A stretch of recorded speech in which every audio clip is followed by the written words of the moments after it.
దేవుని బాహువు చాచింది నీ కోసమే,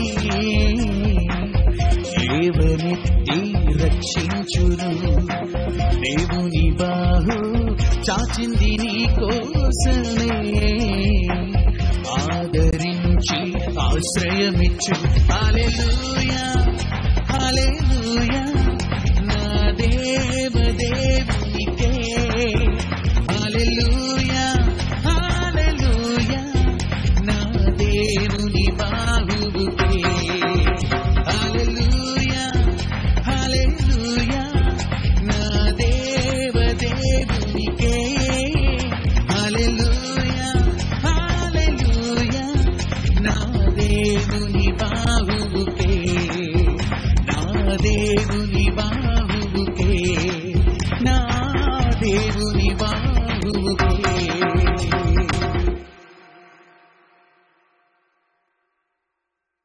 ప్రభునందు అతి మిక్కిలి ప్రియులైన దేవుని ప్రజలైన మీ అందరికీ మన ప్రభుల ప్రభువును రాసులకు రాసును కృప కలిగిన దేవుని నామలు శుభాలు వందనాలు. దేవుని బహు పరిశుద్ధుల తరపున మీ అందరికీ తెలియజేస్తున్నాను. సర్వోన్నతుడును సర్వకృపాని దేవాతి దేవుని యొక్క కృపా కాపుదల క్షేమం మీకును, మీ యొక్క అనుదిన కార్యక్రమాలకును, మీ కుటుంబ సభ్యులందరికీ తోడయ్యండి. అన్ని విషయాలలో ప్రభు క్షేమం స్థిరపజేసి మిమ్మల్ని బలపరచును గాక.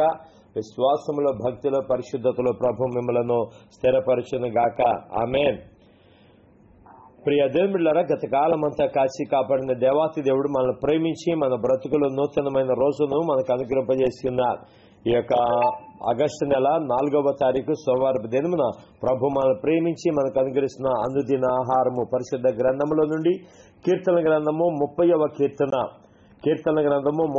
కీర్తన 2-3 వచనాలు చదువుదాం.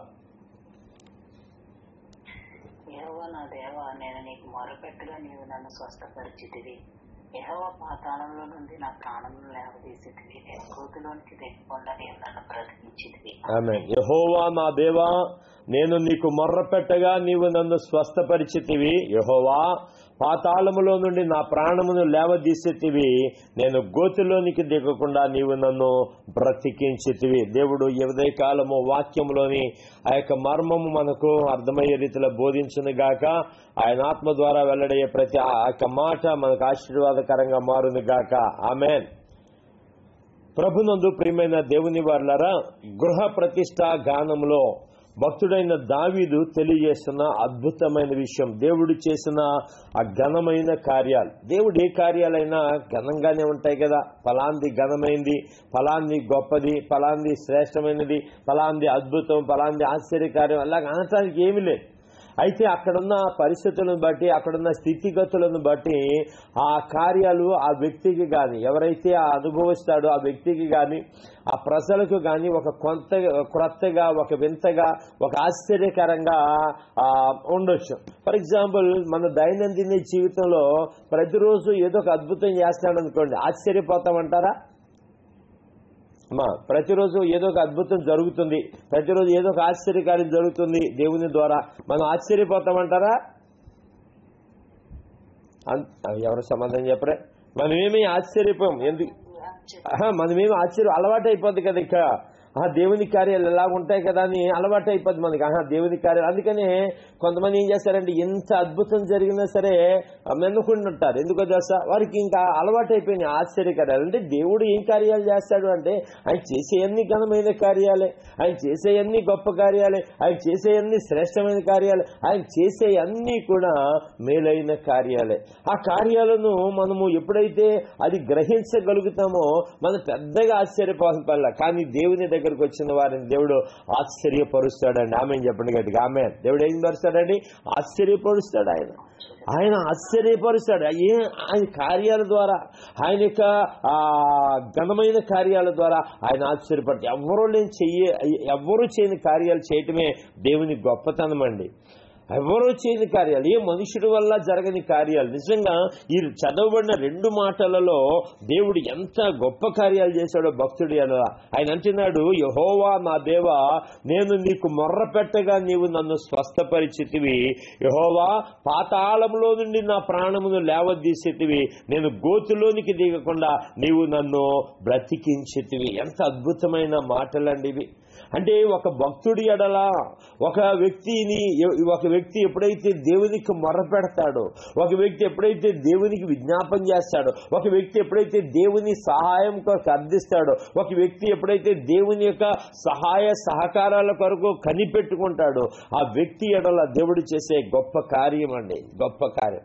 ఎవరి వల్ల స్వస్థత అయ్యా అంటే, నేను ఏ దేవుడికైతే ప్రార్థన చేస్తున్నాను, నేను ఏ దేవుడికైతే మొర్ర పెడుతున్నానో ఆ దేవుడు నన్ను ఏం చేస్తాడు తెలుసా? స్వస్థపరిచే దేవుడైనా. నేను ఏ దేవుడికైతే మొర్ర పెడుతున్నానో అంటే క్రియను బట్టి నిజంగా ప్రతి యాక్షన్కి ఒక రియాక్షన్ ఉంటుంది కదా. ప్రతి ఒక్క అవసరతకు దేవుడు ఏదో ఒక రకంగా మార్గం తెరుస్తాడు. అయితే నువ్వేం చేయాలి అంటే మొర్ర పెట్టే బిడగా నువ్వు ఉండాలి, దేవుని పాదాలు పట్టుకునే బిడగా నువ్వు ఉండాలి, దేవుని వైపు తిరిగే బిడగా నువ్వు ఉండాలి. పర్లేదులేండి, ఆ దేవుడికి తెలియదా మనల్ని బాగు చేయాలని, దేవుడికి తెలియదా మనల్ని స్వస్థపరచాలని, దేవుడికి తెలియదా నారు పోసిన వాడే నీరు పోస్తాడు కదా అని ఇలాంటి డైలాగులు చెప్పకూడదు. ఇలాంటి మాటలు చెప్పి ఒక రకమైన అహంకారంతో మనం జీవించకూడదండో. దేవుడి మీద మనం ఎంతగా ప్రేమిస్తే ఆయన ఇంకా మనల్ని ప్రేమించే దేవుడు అయినా. దేవుడి మీద సెటైర్లు వేసి దేవుని మీద ఒక రకమైన ఏమంటారు దాన్ని వ్యతిరేకంగా మాట్లాడే వాళ్ళు చాలా మంది ఉంటారు. ఏంటి ప్రయోజనం దానివల్ల? జరగవలసినవి జరగవు కదా. దేవుడు అంటాడు వీడి అహంకారం తగ్గేదాకా చూద్దామని దేవుడు అలాగే చూస్తాడు.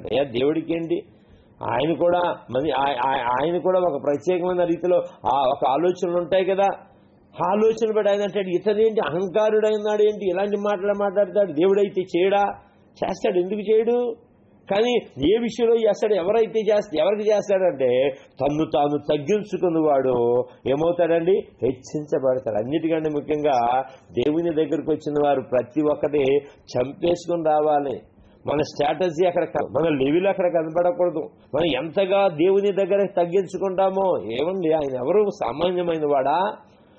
ఆయన మహాగణుడండి, మహాగణుడు. నిజంగా కదా, ఎంత అద్భుతమైన మాటలు ఆయన గురించి తెలియచేయబడతాయి. యెషయా గ్రంథంలో కనుక చూసినట్లయితే నిజంగా ఆయన సామాన్యమైన వాడండి. ఆయన ఏమన్నా చిన్నవాడా? ఆయన ఏమన్నా? ప్రభునందు ప్రియులారా, అలాంటి దేవుడు నీ హృదయములలో నివసించడానికి ఇష్టపడుతున్నప్పుడు ఆ దేవుడిని బట్టి నువ్వేం చేయాలి? నిజంగా తగ్గి ఉండాలి. మనం ఏ విషయంలో ఈరోజు చాలా మంది ఏం చేస్తున్నారు తెలుసా? ఆయన దగ్గర మనం తగ్గి ఉండేది ఏంటండి? ఆయన దగ్గర మనం తగ్గి ఉండే ఆయనకు తెలియదా? ప్రభునందు ప్రియులారా గమనించాలి. దేవుడికి తెలుసండి. దేవుడికి ఎందుకు తెలీదు? ఆయన ఎవరి దగ్గర ఉండాలో, ఎవరితో ఉండాలో, ఎవరితో జీవించాలో ఆయనకి ప్రతి ఒక్కటి తెలుసు. కాకి మనలో జీవించడానికి మన హృదయం ఆయన కొరకు సిద్ధపరచుకుని మనం ఏం చేయాలి తెలుసా? తగ్గించుకునే వారంగా మనం ఉండాలి. నిజంగా కదా. వినయము గలవారి ప్రాణం నువ్వు జీవింపచేయటకి వినయము గలవారి యొద్దను దీన మనసు గలవారి యొద్దను నివసిస్తున్నాడట. ఎలాంటి దేవుడు అంటే మహాగణుడు, మహోన్నతుడును, పరిశుద్ధుడును, నిత్య నివాసి అయిన వాడట. నిజంగా నేను మహోన్నతమైన పరిశుద్ధ స్థలములలో నివసించువాడును, అయినను వినయము గల వారి యొద్దను వినయము గల వారి ప్రాణము ఉజ్జీవింపచేయటకు ఆయన ఇష్టపడుతున్నాడు. యెషయా గ్రంథము 57వ అధ్యాయము 15వ వచనంలో రాయబడి ఉంటుంది ఆ మాటలు. అలాంటి పరిశుద్ధుడైన దేవుడు అండి, మహోన్నతమైన పరిశుద్ధ స్థలంలో నివసించేవాడు ఆ దేవాతి దేవుడి దగ్గరికి వచ్చి నువ్వు ఏవా నీకు తెలీదా అంటే ఎలా ఉంటుందండి? ప్రభునందు ప్రియులారా గమనించాలి. తండ్రి దగ్గరికి వచ్చి కుమారుడు నీకు బాధ్యత లేదా అన్నాడు అనుకోండి, తండ్రి కోపం రాదా? కష్టపడే తండ్రికి. దేవుడు కూడా మన కొరకు ఎంతగా కష్టపడుతున్నాడు. మన అవసరతల కొరకు మన చుట్టూ ఉన్న ఆ యొక్క ఎన్విరాన్మెంట్ అంతా కూడా మారుస్తున్నాడే నీకు అనుకూలంగా. ఈ ప్రకృతి అంతా ఎవరి కోసం ఇచ్చాడు? ఈ ప్రకృతిలో ఉన్న ప్రతి ఒక్కటి ఎవరి కోసం ఇచ్చాడు నీకు? ఈ ప్రకృతి సహకారం నీకు అందకపోతే, ప్రకృతిలో ఆ సహకారం నీకు అందకపోతే ఏమైపోతావు? ప్రభునందు ప్రియులారా గమనించాలి. ఇప్పుడంటే ఇన్వర్టర్లు వచ్చినాయి. ఇప్పుడైతే ఇన్వర్టర్ ఒక గంట ఆగిపోతే ఎలా ఉంటుందండి? కరెంటు ఒక గంట ఆగిపోతే ఎలా ఉంటుందండి? భయంకరమైన పరిస్థితి. ఉండగలమండి మనం? ఉండగలమా? ఒక గంట గాలి ఆపేస్తానని చెప్పేసి దేవుడు కనుక ఆ గంట గాలి ఆపేశాడు అనుకోండి, వాయువు ఆపేశాడు అనుకోండి, ఏమైపోతాం మనం? బ్రతకగలమా? బట్టగట్టగలమా? దేవుడు నిజంగా ఎంత గొప్ప దేవుడు. కానీ ఆయన దగ్గరకు వచ్చిన వారు సమీపించి ఆయన వేడుకుంటే, ఆయనకు విజ్ఞాపన చేస్తే ఆయన చేసే కార్యాలు చాలా ఆశ్చర్యకరంగా ఉంటాయండి. ఆయన అంటున్నాడు, యెహోవా నా దేవా, నేను నీకు మొర్ర పెట్టగా నీవు నన్ను స్వస్థపరిచితివి. దేవుడు చేసే కార్యం. దేవుడు చేసే అద్భుత కార్యం, దేవుడు చేసే ఆత్మీయ స్వస్థపరిచే స్వస్థత అనగా రెండు రకాల స్వస్థత. ఒకటి ఆత్మీయ స్వస్థత, రెండోది శరీర సంబంధమైన స్వస్థత. మనం ఎప్పుడు కూడా ఈ శరీర సంబంధ స్వస్థత కొరకే చూస్తూ ఉంటాం. కానీ క్రైస్తవులకు దేవుడిచ్చే గొప్ప భాగ్యం అనేది తెలుసా, ఆయన శరీర సంబంధమైన స్వస్థతతో పాటుగా ఆత్మీయ సంబంధమైన స్వస్థతను కూడా ఆయన అనుగ్రహించే దేవుడు అని. ఎందుకంటే ఆత్మ సంబంధమైన స్వస్థత లేకుండా ఒకవేళ శరీర సంబంధమైన స్వస్థతతో నువ్వు స్వస్థత జరగకుండా చచ్చిపోయినా పర్లేదు, కానీ ఆత్మ సంబంధమైన స్వస్థతతో నువ్వు అది క్లియర్ అవ్వకుండా నువ్వు పొందుకోకుండా నువ్వు చనిపోతే రేపు పొద్దున్న కాడికి దేవునితో సహవాసం నీకు ఉంటుందా? ఆయన పరిశుద్ధుడు, నీకు స్వస్థత లేకుండా ఉంటే ఆయన ఆ పరిశుద్ధ స్థలంలో నువ్వు ఉండగలవా? ఎవరిని కోరుకుంటాడు? ఆయన పరిశుద్ధుల్నే కోరుకుంటాడు కదా. అందుకని పరిశుద్ధపరుస్తాడు ఆయన నిన్ను నన్ను ఈ లోకంలో. ఎందుకని ఆయన వాక్కు ద్వారా, ఆ జీవవాక్కు ద్వారా, ఆ పరిశుద్ధమైన వాక్యము ద్వారా నిన్ను నన్ను పరిశుద్ధపరిచి ఏ బలహీనతలు, ఏ రోగాలు, అనిశ్చితులు లేకుండా ఆయన శుద్ధీకరిస్తాడండి. అందుకని మలాకీ గ్రంథంలో ఒక మాట ఉంటుంది, నేను చాలా సందర్భాలు చెప్పాను. ఆయన చాకలి వాడి సబ్బు వంటి వాడట. ఎలాంటి వాడండి ఆయన? చాకలివాని సబ్బు వంటి వాడు. అంటే అది ఎంత శుద్ధీకరిస్తుంది వస్త్రాన్ని, చాకలివాని యొక్క సబ్బు. మామూలు దగ్గర మనం ఇంట్లో ఉతికితే పోని మరకలు ఆ చాకలివాని దగ్గరికి వెళ్తే పోతాయి. యేసు ప్రభు దగ్గరికి వచ్చినప్పుడు నీ యొక్క ప్రతి విధమైన పాప దోషములను ఆయన మాత్రమే తొలగించగలడు, ఆయన మాత్రమే తీసివేయగలడు. ఆయన ఒక్కడే అలాంటి పాప దోష కార్యములను ఆయన మార్పు చేయగల దేవుడు. అలాంటి దేవాతి దేవుడికి నువ్వు ఏం చేయాలో తెలుసా? సరెండర్ అవ్వాలి. దేవుడు చేస్తాడా అంటే ఖచ్చితంగా చేస్తాడు. దేవుడు భక్తుడైన దావీదు దగ్గర ఈ గృహ ప్రతిష్టా గానంలో ఆయన చెప్తున్న మాట, యెహోవా స్వస్థపరిచావు, నీవు నన్ను స్వస్థపరిచితివి. ఈరోజు మనం నిజంగా ఒక శారీర సంబంధమైన ఆ యొక్క బలహీనతలు బట్టి ఆలోచిద్దాం. ఎంతమంది డాక్టర్లు ఎన్ని రోగాలు తగ్గించగలుగుతున్నారు, ఎన్ని సమస్యలకు పరిష్కారం వస్తుంది ఈరోజు. కానీ దేవుని దగ్గరికి రా, దేవుడు ఖచ్చితంగా మనకు పరిష్కారం ఇవ్వగలడు, మనం స్వస్థపరచగలడు, మనల్ని బాగు చేయగలడు. ఆయన కృప చేత మనల్ని నింపి నడిపించగలడు. ఆమేన్, ఆమేన్, ఆమేన్, ఆమేన్. ఆయన అంటున్నాడు, నీవు నన్ను స్వస్థపరిచితి. ఇంకా విశ్వాసంతో చెప్తున్నాడు 3వ వచనం ఏమంటాడు? యెహోవా పాతాళములో నుండి నా ప్రాణమును, ఏంటంట తన ఆత్మ వెళ్ళిపోయింది పాతాళములోకి, కానీ అక్కడికి వెళ్ళిన తర్వాత ఆ పాతాళములో నుండి నా ప్రాణమును లేవదీసి అంటున్నాడు. ఎంత గొప్ప అనుభవం అండి, ఎంత గొప్ప. శరీరాన్ని ఏమో గోతులోనికి పెట్టేశారట, గోతులోనికి పోకుండా ఆయన కాపాడాడు. ఈ యొక్క ఆత్మ ఏమో పాతాళంలోకి వెళ్ళిపోయింది, పాతాళములో నుండి నువ్వు నా ప్రాణమును లేవదీసి అంటున్నాడు. దేవుడు చేసే ఆశ్చర్యకార్యాలు, దేవుడు చేసే అద్భుత కార్యాలు, ఈ కార్యాలు చేసిన దేవుడు మిగతా కార్యాలు చేయడా. అందుకనే ఒక ప్రత్యేకమైన మాట చెప్తున్నాడు. ఇదే కీర్తనలో 11వ వచనం చదువుదామా? ఇదే కీర్తనలో వింటున్నారని నేను నమ్ముచున్నాను. దేవుని స్తోత్రం, హల్లెలూయా.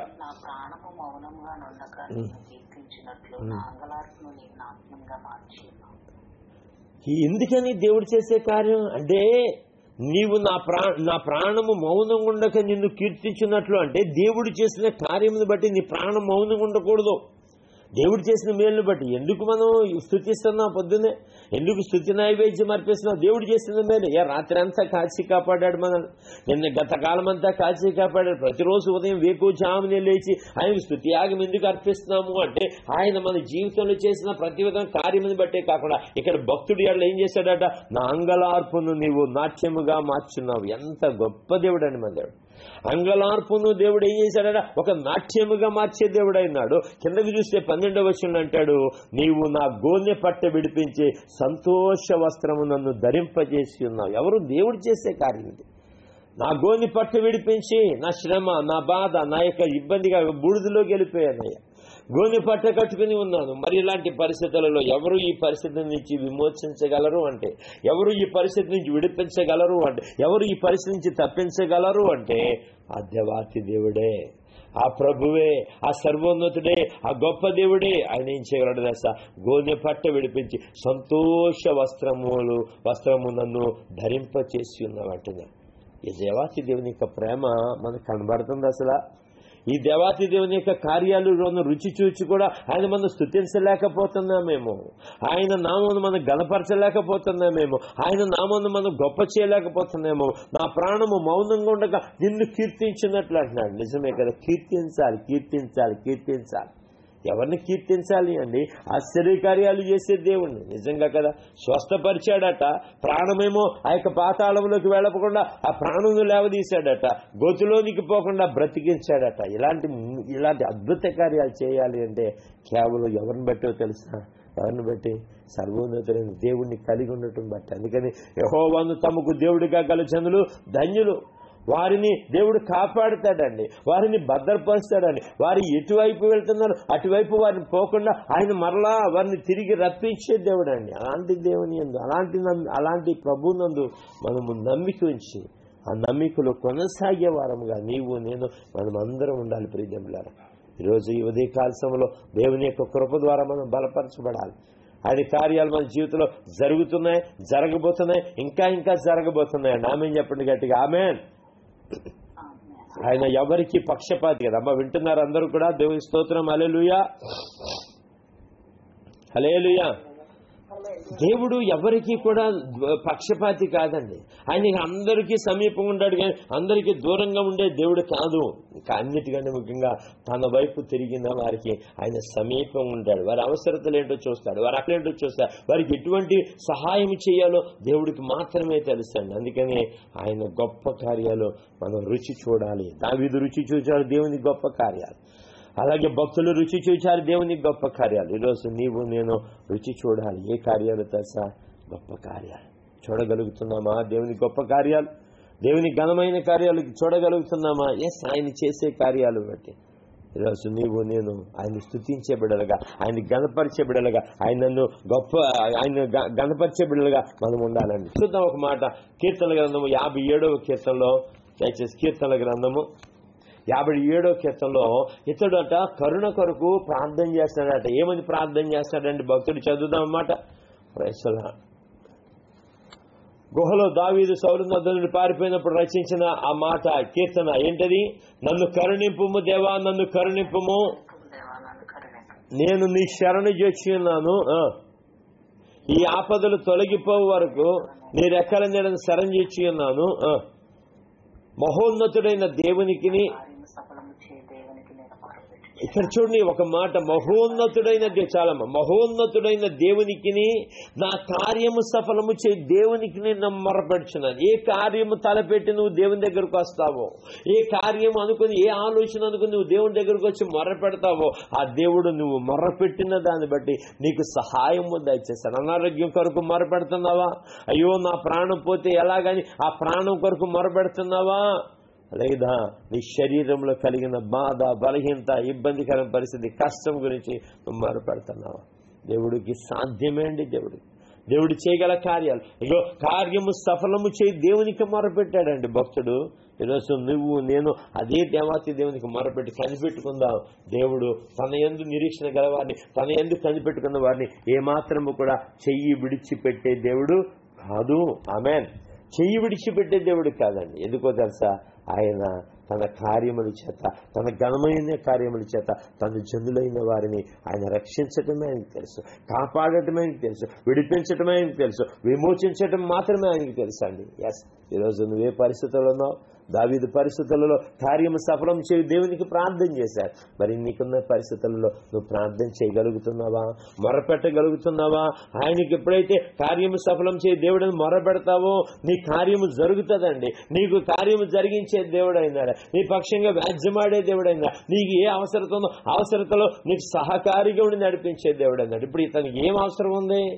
యెహోవా నా దేవా, ఇగో నేను మొరపెడుతున్నాను. ఏ విషయంలో మొరపెడుతున్నావు? అయ్యా నాకు కావలసిన అవసరత ఉంది. శరీరానికి స్వస్థత కావాలి, ప్రాణానికి నెమ్మది కావాలి. ఈ శరీరము నీకు ఎందుకు పనికి రాకుండా పోతున్నా, గోతులోనికి వెళ్ళిపోద్దేమో, దీన్ని కాపాడాలి. కాపాడుతావా ప్రభా అంటే ఎస్, కాపాడుతాడు. ఈరోజు నీ ప్రాణం విలువ నీకు తెలియదేమో కానీ నీ ప్రాణ విలువ ప్రాణరక్షకుడైన దేవునికి తెలుసు. అందుకని ప్రాణ విలువ మనకు తెలియదు కాబట్టి చిన్న శోధన వచ్చినా సరే చచ్చిపోతున్నాం అంటున్నారు. ఈ రోజుల్లో చిన్న శోధన వచ్చినా, చిన్న ఇబ్బంది కలిగినా ఈరోజు ఏమైపోతున్నారండి? చనిపోతున్నారు, ప్రాణం పోగొట్టుకుంటున్నారు. కానీ ఆ ప్రాణ విలువ నీకు నాకు తెలియదు, కానీ ఆ ప్రాణ రక్షకుడైన దేవుడికి తెలుసు నీ ప్రాణం యొక్క విలువ. అందుకని ప్రాణం నట దేవుడు మనం చనిపోయిన తర్వాత మా ప్రాణం అలాగ వదిలేయడట. ఆ ప్రాణమును ఏ మూటలో కడతాడంటండి? ఏ మూటలో కడతాడంటే దేవుడు తెలుసా మీకు? హలో, జీవపు మూటలో కడతాడట. ఏ మూటలో అండి? సమూయేలు గ్రంథంలో ఉంటుంది. జీవపు మూటలో మన ప్రాణంను కాపాడే దేవుడైనా.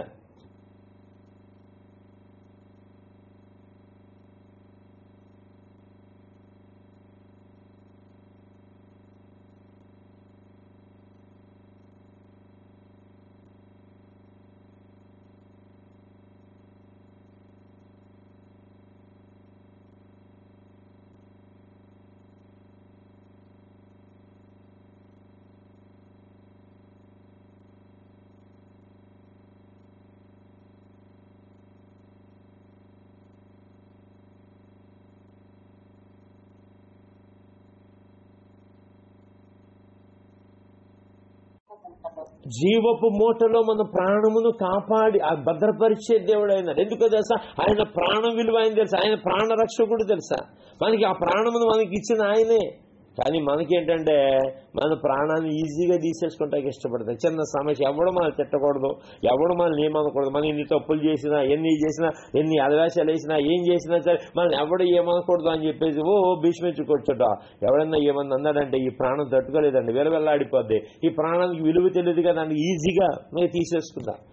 అంటే ఈ లోకంలో నూకలు చెల్లిపోతాయి. కానీ ఆ ప్రాణరక్షకుడు నీ రోగమును బట్టి నువ్వు విసిగిపోతున్నావేమో, నీకున్న పరిస్థితులు బట్టి నువ్వు విసిగిపోతున్నావేమో, కానీ నీకు ఎలాగ విడుదల ఇవ్వాలో, ఏ రీతిగా సహాయపడాలో, నీకు ఏ రీతిగా సహాయకుడిగా నిలబడాలో దేవుడికి తెలుసండి. ఆ దేవుడు తన సహాయము చేత మనం తృప్తిపరుస్తాడు. ఆ దేవుడు తన సహాయము చేత మనం బలపరుస్తాడని ఆ దేవాతి దేవుని యందు, ఆ ప్రభువునందు, ఆ రక్షకుడైన దేవుని యందు నువ్వు ఎలాంటి విశ్వాసం ఉంచుతున్నావు, ఎలాంటి నమ్మిక కలిగి ఉన్నావు, ఎలాంటి గురి నిలుపుతున్నావు, ఏ రీతిగా ఆయన మీద ఆధారపడుతున్నావు. అందుకనే ఆ మొదటి వచనంలో చూస్తే ఒక మాట అంటాడండి, నన్ను ఉద్ధరించి ఉన్నావు అంటాడు. ఏ విషయంలో తెలుసా? యెహోవా నా శత్రువులు నా విషయమై సంతోషింపనీయక నీవు నన్ను ఉద్ధరించి ఉన్నావు. దేవుడు చేసే ఒక్కొక్క కార్యం ఈ యొక్క అధ్యాయంలో ఈ కీర్తనలో ఎన్ని మాటలు కనబడతాయో. ఉద్ధరించాడట, స్వస్థపరిచాడట, ప్రాణాన్ని రక్షించాడట, లేవదీశాడట పాతాళంలోంచి, ఆ శరీరం గోతులోనికి పోకుండా బ్రతికించాడట. దేవుడు ఇలాంటి కార్యాలు చేస్తున్నాడు. అలాంటి దేవాతి దేవుని నీవు నేను నమ్ముకోవటంలో తప్పేముందండి? ఆయన మీద ఆధారపడటంలో తప్పేముంది? ఆయన మీద ఆనుకోవటంలో తప్పేముంది? అందుకని ఈ రోజుల్లో ఎవరైనా సరే చిన్న సమస్య అయినా సరే పాస్టర్ గారు ప్రార్థన చేయరా వెంటనే ఎందుకు అడుగుతారో తెలుసా? ఆ ప్రార్థన ద్వారా మనకు దేవుడు ఏం కలుగు చేస్తాడో తెలుసా? నెమ్మది కలుగు చేస్తాడు. ఆ ప్రార్థన ద్వారా దేవుడు నెమ్మది కలుగు చేస్తాడు. ఈరోజు నీకు ఒకవేళ ఆ సమస్యలు ప్రార్థన చేసుకునే అవకాశం ఉండకపోవచ్చు, హడావిడి పడిపోతూ ఉంటాం, కంగారు పడిపోతూ ఉంటాం కదా. కానీ ఆ పరిస్థితులలో నువ్వు దేవుని వైపు తిరిగితే దేవుడు నీ క్లిష్ట సమయంలో, నీ ఇబ్బందికరమైన సమయంలో నిన్ను ఖచ్చితంగా ధైర్యపరుస్తాడండి. నిన్ను ఖచ్చితంగా నీ మొరకు చెవి ఎగ్గుతాడండి. కానీ అసలు మొరపెట్టే ఆలోచన నీకుందా? నీ మొర దేవుని సన్నిధికి చేరతుందా? ఎందుకు చేరదు? ఏ భక్తుడు ఇర్మియాతో ఏమన్నాడు? దేవుడు మొర్రపెట్టుమని నీకు ఉత్తరం ఇస్తాను, గూఢమైన గ్రహింపలేని గొప్ప సంగతులు తెలియజేస్తారు. కేవలం ఎవరికి ఇర్మియాకే కాదండి, ఇజ్రాయెల్ ప్రజలు చెరలో ఉన్నారు. ఆ చెరలో ఉన్న వారికి ఈరోజు నేను అంటాను, నీ ప్రాణానికో, నీ శరీరానికో, నీ కుటుంబ పరిస్థితులకో శోధన ఏర్పడినప్పుడు నీ ప్రార్థన విజ్ఞాపన ఎలాగుంది? నీవు మొర్రపెట్టే విధానం ఎలాగుంది? ప్రార్థనకిని విజ్ఞాపనకిని మనవులకును మొర్రపెట్టే విధానానికి తేడా తెలియకపోతే ప్రయోజనం ఏంటి? మనం మొర్రపెట్టే అనుభవంలో లేవండి. మనం మొర్రపెట్టడం చేత కాదు, మీరు ఏమన్నా అనుకోండి. మనకు మొర్రపెట్టడం చేత కాదండి, ఎలుగెత్తి ప్రార్థించడం అసలే చేత కాదు. కానీ దావీదైతే ఎలుగెత్తి ప్రార్థన చేశాడట, మొర్రపెట్టాడట, కన్నీళ్లు కార్చాడట. ఇలాంటి ప్రార్థనలు నువ్వు చేయగలుగుతున్నావా? ఇలాంటి మొరలు దేవునికి నువ్వు అందించగలుగుతున్నావా? ప్రభు నందు ప్రియులారా చాలా జాగ్రత్తగా ఉండాలి మనము దేవునికి చేసే విధానం బట్టి. అందుకని కదా నీ క్రియ, ప్రార్థన అనే క్రియ నీలో, మొర్రపెట్టుట అనే క్రియ నీలో, ఎలుగెత్తి ప్రార్థించడం అనే క్రియ నీలో ఉంటే ఖచ్చితంగా ఆ క్రియకు తగిన ఫలమును, ఫలితమును మనం ఏమవుతామండి? అనుభవించగలము. ఆమేన్ చెప్పండి గట్టిగా, ఆమేన్. ఆ క్రియకు తగిన ఫలమును మనం అనుభవించగలం. ఈరోజు అలాంటి క్రియాఫలమును నువ్వు అనుభవించడానికి దేవుడు తన కార్యముల చేత తృప్తిపరుస్తాడు. స్వస్థత లేని వారికి స్వస్థత దయచేస్తాడు. స్వస్థత పరిచే దేవుడు ఆయన. నిజంగా ఎంతో మంది జీవితంలో దేవుడు స్వస్థత ఇచ్చాడు మా ద్వారా. నేను ఈరోజు ఎలిగేది. నా జీవితంలో దేవుడు స్వస్థత ఇచ్చాడు, నా కుటుంబ విషయంలో దేవుడు స్వస్థత ఇచ్చాడు, పరిచయంలో దేవుడు స్వస్థత ఇచ్చాడండి. ఆయనకి తెలుసు ఏ రోగంతో వస్తున్నాము, ఆయనకి తెలుసు ఏ వ్యాధితో మనం వస్తున్నాము, ఆయనకి తెలుసు ఏ బాధతో మనం వస్తున్నాము. కానీ దేవుని దగ్గరికి రావటం నేర్చుకోవాలి ప్రభునందు ప్రియులారా. కానీ కొంతమంది భయముతో, కొంతమంది పాస్టర్ గారికి ఈ సమస్యతో చెబితే సిగ్గుపడాలేమో అని చెప్పేసి కొంతమంది చెప్తారు. మాతో చెప్పదు. అందుకనే నేను సన్నిధిలోకి వచ్చినప్పుడు వెంటనే కొంతసేపు మోకరించి ప్రార్థన చేయమంటారు. ఆరాధనప్పుడు కానీ, ప్రారంభ ప్రార్థన ముందు కానీ, మధ్యలో కానీ ప్రార్థించండి. ఒక 10 నిమిషాలు, ఒక 10 నిమిషాలు, అసలు ఒక 2 నిమిషాలు నువ్వు వచ్చావు దేవుని సన్నిధికి, ఆ 2 నిమిషాలు దేవునికి మొర్రపెట్టు, ఎలుగెత్తి ప్రార్థన చేయ అవసరం లేకపోతే. నీ సమస్య ఏంటో చెప్పుకో. నీ సమస్య ఎక్కడ ఏ బలహీనత ఉందో, బెతాస్తా కోనేరు దగ్గర వాడు అంటాడు, ఇదిగో అతడు 38 సంవత్సరాల నుంచి వాడు అక్కడ పడి ఉండటం చూచి అంటున్నాడు. ఎస్, దేవుడికి ఎలా తెలుసు వాడి గురించి? ఈరోజు నువ్వు అడగకుండా అక్కర్లు తీర్చే దేవుడు అండి. గట్టిగా చెప్పాలి ఆమేన్, హల్లెలూయా. మనం అడగకుండానే అక్కర్లు తీర్చే దేవుడు, మనం అడగకుండానే ముందు దయచేసే దేవుడు, మనం అడగకుండా మనకు అండగా నిలిచే దేవుడు అండి. అలాంటి దేవుని, అలాంటి ప్రభునందు మనం ఎందుకు విశ్వాసం ఉంచకూడదు? ఏ దేవుడు కాపరి తన ప్రజలను కాపాడుతాడంటే ఖచ్చితంగా కాపాడుతాడు. 28వ కీర్తన 8వ వచనం చదువుదా? 28వ కీర్తన 8-9 వచనాలు. అమ్మా, యెహోవా తన జనులకు ఆశ్రయము, ఆయన తన అభిషక్తునికి రక్షణ దుర్గము. నీ జనులను రక్షింపము, నీ స్వాస్థ్యమును ఆశీర్వదింపము, వారికి కాపురువై నిత్యము వారిని ఉద్ధరించు. ఇక్కడ భక్తుడు కొన్ని ప్రార్థన చేస్తూ కొన్ని విషయాలు తెలియజేస్తున్నాడు. యెహోవా తన అభిషక్తునికి ఆయన ఆశ్రయ దుర్గం అంట, తన జనులకు ఆశ్రయము, ఆయన తన అభిషక్తునికి రక్షణ దుర్గము.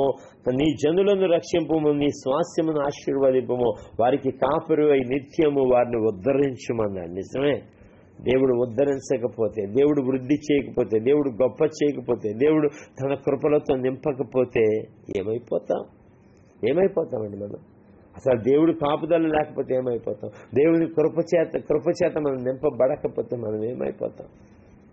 దేవుడే. నీ జ్ఞానం అనుకుంటున్నావేమో, నీ తెలివితేటలు అనుకుంటున్నావేమో, నేను నాకేంట్లే అనుకుని ఒక ధనవంతులాగా ఒకవేళ ధైర్యం ఉంటున్నావేమో. నేనంటాను, ఈరోజు నీకున్న ప్రతి క్షణంలో ఎటువంటి శోధన ఎప్పుడు వస్తుందో తెలియదు, కానీ నువ్వు దేవుని వైపు తిరిగే బిడ్డగా ఉండాలి. దేవుని వైపు తిరిగి దేవుని వైపు విజ్ఞాపన చేసే బిడ్డగా ఉండాలి. దేవుని సహాయం కొరకు అర్థించే బిడ్డగా ఉండాలి. దేవుని సహాయం కొరకు బ్రతిమలాడే బిడ్డగా ఉండాలి. ఎప్పుడైతే నువ్వు దేవుని సహాయం కొరకు అడుగుతూ నువ్వు మొరపెడతావో, దేవుడు నీ కార్యంను సఫలం చేస్తాడు. నీ అవసరాలు తీర్చబడతాయి. దావీదు అవసరాలు తీర్చబడ్డాయి ఇక్కడ.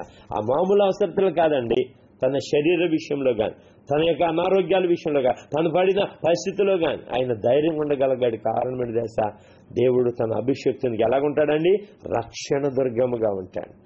అంతేకాకుండా యెహోవా తన జనులకు ఎలాగుంటాడు? ఆశ్రయ దుర్గముగా ఉంటాడు. ఆశ్రయ దుర్గం ఉన్నాడని ప్రార్థించడం మానేశాడా? దావీదు లేదే.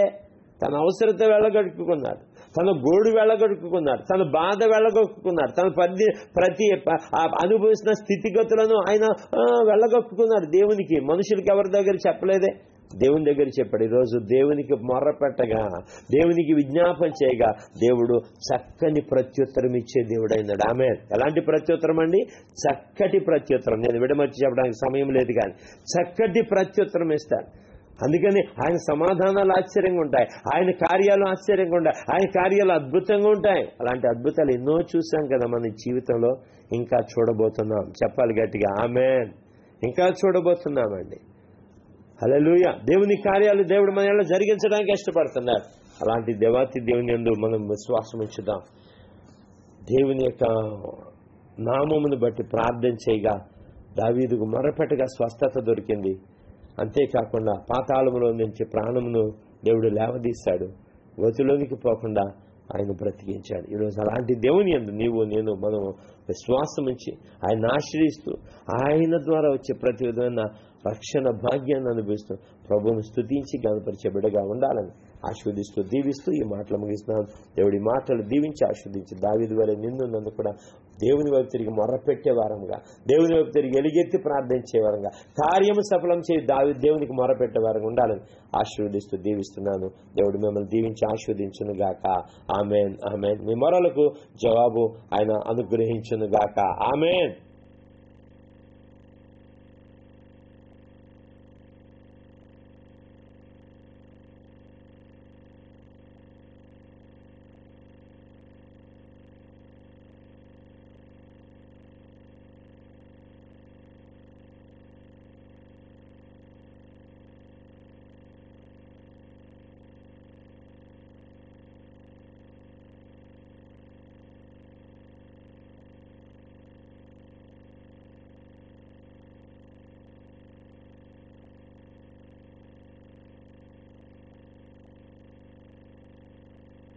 ప్రభునందు ప్రియమైన దేవుని వల్ల ఇంతవరకు దేవుని యొక్క వాక్యం విన్నారు కదా. నిజమే, ఆయన స్వస్థపరచగా ఎవరు కాదంటారండి. నిజంగా మొరపెట్టగా స్వస్థత దొరికింది దావీదుకి. ఈరోజు నువ్వు కూడా మొరపెట్టు. నువ్వు కూడా ఏ విషయంలో నీకు మేలు కావాలి, ఏ విషయంలో స్వస్థత కావాలి, ఆ విషయంలో దేవుడు స్వస్థత ఇచ్చే ప్రభుగా ఉన్నాడని తెలియజేస్తున్నాను. ప్రార్థన చేసుకుందామా. పరిశుద్ధుడైన మా ప్రియ పరలోకపు తండ్రి, నీ పరిశుద్ధ ప్రేమ కలిగిన నామం బట్టి నీకు వందనాలు. నేను గొప్ప కార్యాలు చేయబడా, ఘనమైన కార్యాలు చేయబడా నీకు స్తోత్రాలు చెల్లిస్తూ అర్పిస్తున్నా. అయ్యా, మమ్మల్ని ప్రేమించి నూతనమైన రోజును మాకు అనుగ్రహింపజేశారు. ఈ రోజంతలో తోడండి. ఈ దిన దేవులతో నడిపించుకున్న సహాయం దయచండి. ఎవరికైతే స్వస్థత అవసరం వారికి స్వస్థత దయచండి. దావీదు ప్రభు మొర్రపెట్టగా ప్రభు మొర ఆలకించి స్వస్థపరిచవుతండి. అలాగే ఈ బిడ్డలు కూడా ప్రభు ఎవరైతే మొరపెడుతున్నారో వారికి ప్రభు మీరే కృప దయచేసి వారికి కావాల్సిన స్వస్థతను, వారికి కావాల్సిన ఆరోగ్యం, వారికి కావాల్సిన క్షేమను, వారికి కావాల్సిన ప్రభా నెమ్మది సమాధానం ప్రభు మీరు మెండుగా దయచేసి సహాయం చేయమని సహాయకుడు నీకే వందనాలు చెల్లిస్తూ అర్పించుకుంటూ ఈ రోజంతట్లో తోడండి. ఈ దిన దేవులతో నడిపించుకుని మహిమ గంతా ప్రభావాలు పొందుకోమని ఈ ప్రార్థనలు ఏకపక్ష బిడ్డలందరినీ బట్టి ప్రార్థిస్తున్నారు. వారిని వారి కుటుంబ సభ్యులపై నీ కృప ధారాళంగా దయచేసి సాయించండి. అన్ని మేలుతో అన్ని ఆశీర్వాదాలతో తృప్తిపరిచి మహిమాగంతా ప్రభావాలు పొందుకోమని ఆశీర్వదిస్తూ దీవిస్తూ ఈ రోజంతా నీ ప్రత్యేక కృపా కనికరములతో నడిపించి గొప్ప మేలు గొప్ప క్షేమం దయచేసి మహిమ పొందుకోమని చిన్న బిడ్డలు ఏమన్నా వృద్ధులు కన్యలు ప్రతి ఒక్కరిని నీ దయతో నింపండి. బలహీనంగా ఉన్న వారిని స్వస్థపరచండి. అనారోగ్యం నుంచి వారిని విడిపించి ఆరోగ్యంతో నడిపించుకోమని దేవా నీకే వందనాలు చెల్లిస్తూ అర్పించుకుంటూ మా ప్రభువును రక్షకుడునైన యేసునామములో ప్రార్థించి అడిగి వేడుకొనుచున్నాము తండ్రి. ఆమేన్ ఆమేన్ ఆమేన్. పరమ తండ్రి అయిన దేవుని దయ, కుమారుడును రక్షకుడునైన యేసుక్రీస్తు వారి కృపా సమాధానము పరిశుద్ధాత్మక నిత్య ఆదరణ మీకును మీ కుటుంబ సభ్యులకు అందిన కార్యక్రమం తోడేయండి. అన్ని విషయాల్లో ప్రభు క్షేమం విస్తరింపజేసి మిమ్మల్ని బలపరచును గాక. విశ్వాసాల భక్తుల పరిశుద్ధతల ప్రభు మిమ్మల్ని స్థిరపరచును గాక. Amen amen amen. God bless you all. Shalom.